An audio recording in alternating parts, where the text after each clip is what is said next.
Olá, sejam todos bem-vindos ao Mystic World, este canal que busca sempre trazer informações sobre o mundo e a cultura pagã nos caminhos da bruxaria.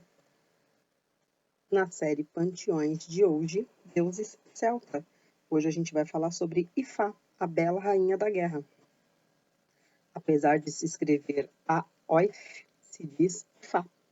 Ela é uma deusa celta da Escócia e da Irlanda, descrita como bela, porém feroz, guerreira e rainha. Também chamada de Senhora da Ilha da Sombra. Algumas fontes falam que esta era a ilha de Skye, na Escócia. Algumas fontes dizem que ela era rival da própria irmã. A irmã dela se chamava Skaltak.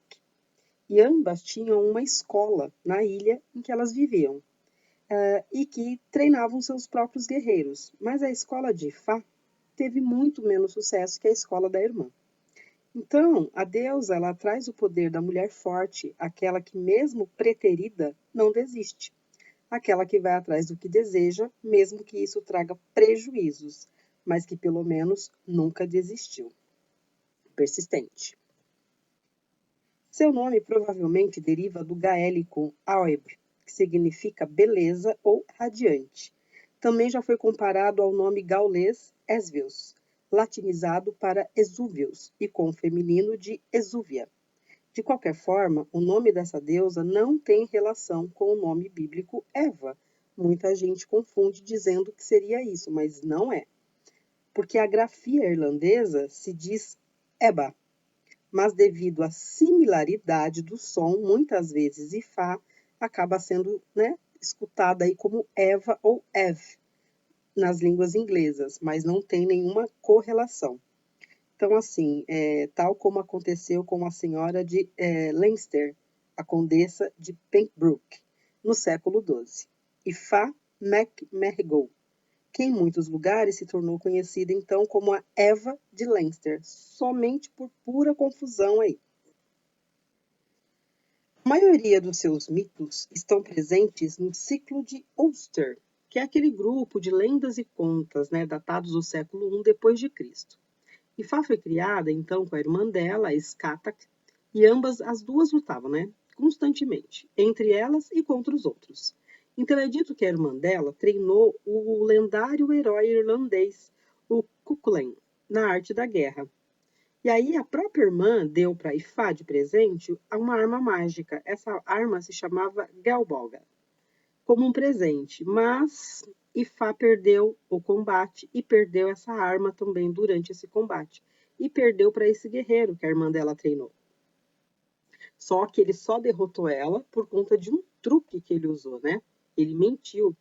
No meio da batalha ele disse para ela: "Olha lá os seus queridos cavalos e as suas carroças. Tá tudo caindo de um precipício." Aí ela virou para olhar, para realmente verificar. E nisso que ela virou, ele pegou uma faca e acertou a garganta dela. Então, ele derrotou ela durante essa guerra. E assim também ela assegurou a paz entre as duas irmãs. Então, apesar de derrotada, Ifá, incansável, fez o quê? Foi lá e seduziu o cara que venceu ela. Não é boba, né? E acabou engravidando. Porém, ele foi embora antes de saber da gravidez. E quando ele estava indo, ele deu a ela um anel, um pequeno anel dourado, como um símbolo, sabe? Uma espécie de aliança. Então a deusa esperava que ele voltasse, mas ao invés disso, ele se casou com outra mulher ainda. A mulher chamava Emer. E aí o filho deles, que chamava Canlock, nasceu. E conforme ele crescia, a raiva da deusa crescia junto. Ela foi criando o menino, foi treinando ele na arte de combate, da guerra. E quando ele já tinha idade suficiente, ela mandou ele para Ermanmancha, que é uma cidade, conjuntamente com o anel que o Cuchulainn tinha deixado para ela. E um tabu de que ele nunca poderia revelar nem o nome dele, nem a linhagem, nem dizer, de quem ele era filho, e nunca recusar uma luta. Então, quando ele chegou ao local, foi perguntado qual era o nome dele, a linhagem dele, e ele não podia falar. Então, o guarda do portão dessa cidade achou muito estranho e falou que suspeito. Foi lá e convocou o tal do Cuchulainn. E aí também, esse cara chegou lá, perguntou o nome dele, e ele não queria dizer, até porque ele não podia, ele prometeu para a mãe dele que ele nunca ia revelar o nome nem a linhagem dele. Então o cara foi lá e desafiou ele para um duelo. E óbvio que ele perdeu e ele morreu. Nisso que ele caiu com o anel na mão. Imediatamente, o pai dele reconheceu o anel, ficou assim desconsolado de ter matado então o próprio filho. E aí ele passou também a vida em reflexões, né, sobre as paixões e as raivas e as ações precipitadas. Então, após a batalha de Teitil e a derrota dos Tuadaná, houve então uma assembleia de reis em Tara, que era uma cidade, para decidir quais dos 5 reis teriam a soberania sobre a Irlanda. Os irlandeses escolheram Bob Derg, que é esse que está aqui na foto, o filho mais velho de Dagda, né? E Lir, que era o outro cara que também queria ser rei, saiu furioso, que é o outro que está aqui do lado. Saiu putaço da vida dessa assembleia por achar que o reinado seria dado a ele. Então ele acabou indo para a casa dele, que ficava em Sid Finak. Os outros reis ameaçaram seguir o Lir e atacar ele devido à insubordinação e à rebeldia.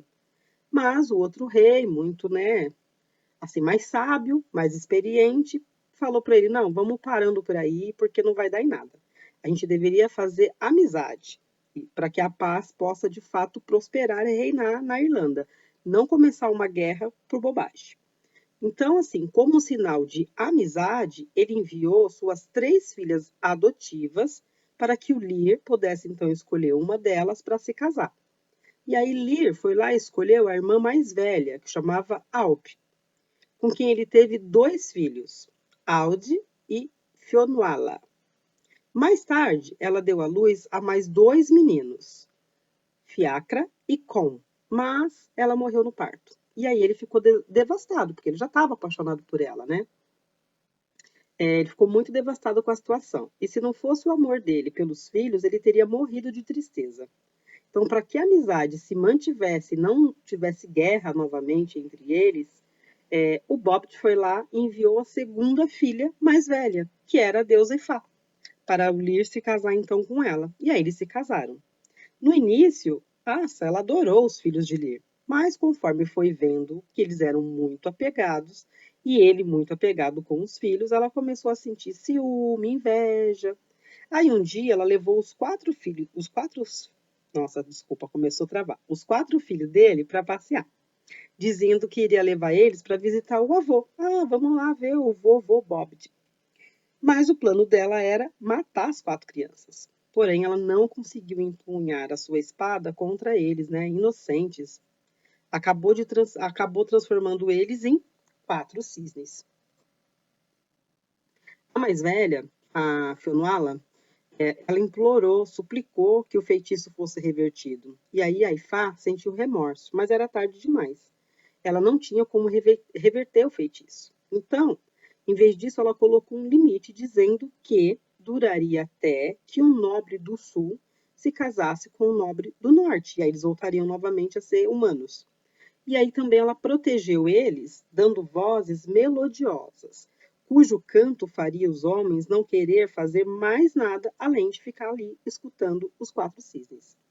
A Ifá, ela vai para casa então do pai adotivo, do avô das crianças, e quando ela chega lá, ela conta que as crianças não quiseram ir com ela. Safada deusa, né? Aí o povo lá, né, da cidade lá do Bobod, mandou mensagem então para buscar os filhos de Lir. Quando Lir descobriu que os filhos tinham saído com ela e não chegou com ela, ele ficou bem preocupado e suspeitou que ela tinha feito alguma coisa de ruim com as crianças. Ele partiu imediatamente para a casa do Bobod. Chegando lá, ele viu os 4 cisnes falando com vozes humanas. E aí eles disseram que eram seus filhos e explicou tudo o que tinha acontecido. O Lir contou para o Bobot o que a Ifá tinha feito. E aí ele ficou muito enraivecido e transformou ela em um demônio do ar.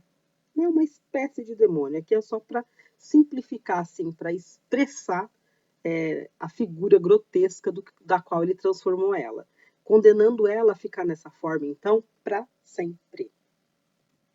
Porém, temos então outras fontes que coloca a deusa, né, a Ifá, como a consorte do deus do mar, que é o Mananã, ou um dos seus filhos.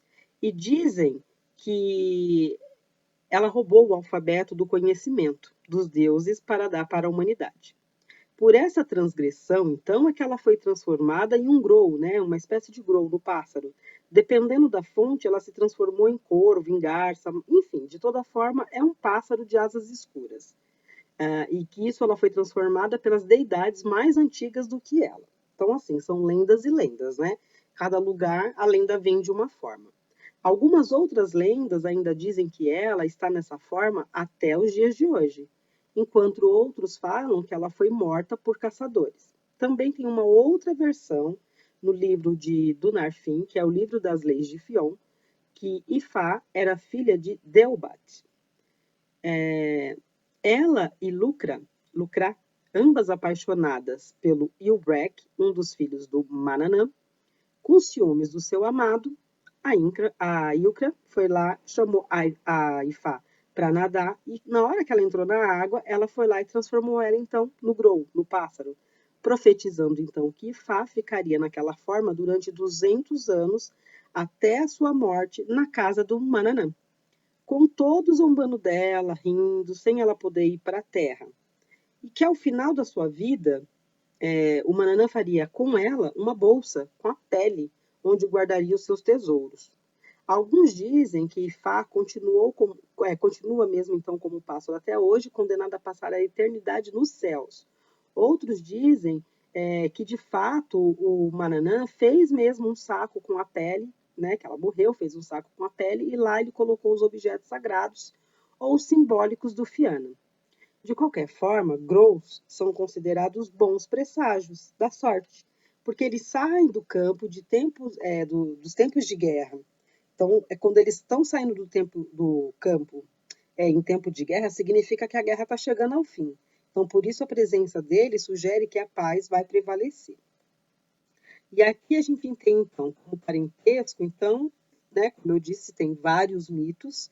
E aí, como filha de Arjen e Deubat, dependendo do mito, consorte de Cuclain, em alguns mitos de Mananã, ou de Ubrek, em outros. Mãe de Kaunlak. Um guia rápido aqui de correspondência. Para invocar Fá. Para que a gente deve invocá-la, então? Para transformação, batalhas, paz, beleza, conhecimento, aprendizagem, ensinar os outros, magias e encantamentos. Os animais que representam a deusa: corvos, garças e grous. Os aromas e ervas: verbena e carvalho. As cores: azul royal e preto. Face da deusa na face mãe. Elemento fogo. Dia da semana, terça-feira. Símbolos: pássaros, penas e ogã, que é uma espécie de árvore celta. Espero que vocês tenham gostado. Eu sou a Juliana Silva, esse é o Mystic World. Esse foi mais um vídeo da série dos deuses dos panteões.